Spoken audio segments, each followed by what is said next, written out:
मीरा भाईंदर महानगरपालिकेने कारवाई केलेल्या 22 डान्स बारपैकी बहुतांश डान्स बार पुन्हा सुरू असल्याची बाब समोर आली आहे। हे डान्स बार वेळेची मर्यादा ओलांडून पहाटेपर्यंत सुरू असल्याच्या तक्रारी नागरिकांनी केल्या आहेत। डान्स बारचे अनधिकृत बांधकाम, त्यातही गैरप्रकार आणि पहाटेपर्यंत सुरू असूनही पालिका तसेच पोलिसांकडून कारवाई केली जात नसल्याने संशय व्यक्त केला जातोय। मीरा भाईंदर शहरात जवळपास 45 ऑर्केस्ट्रा बार आहेत। यातील बहुतांश डान्स बार हे अनधिकृत असून ते नियमबाह्य पद्धतीने पहाटेपर्यंत चालवले जातात। त्यात महिला वेटरच्या नावाखाली बारबालांकडून अश्लील कृत्य करवून घेतले जातात। यात महापालिका अधिकारी आणि बार चालकांचा मोठा आर्थिक गैरव्यवहार होत असल्याचा आरोप होत असतो। तत्कालीन मुख्यमंत्री एकनाथ शिंदे यांनी या डान्स बारच्या विरोधात कडक भूमिका घेत कारवाईचे आदेश दिले होते।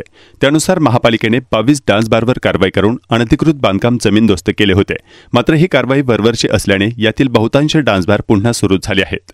शहरातील अनधिकृत बांधकामे असलेल्या डान्स बारवर गैरप्रकार होत असतात, मात्र पोलिसांकडून त्यावर कुठल्याही प्रकारची कारवाई केली जात नाही।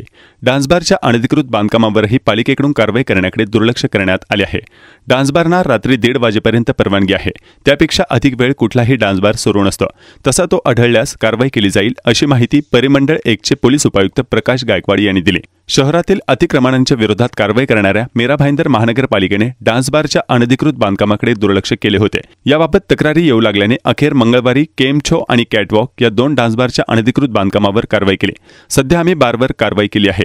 ज्या डान्स बारने अनधिकृत बांधकामे केली असतील त्यांची पाहणी करून कारवाई केली जाईल, अशी माहिती महानगरपालिकेचे अतिक्रमण विभाग सहाय्यक आयुक्त नरेंद्र चव्हाण यांनी दिली।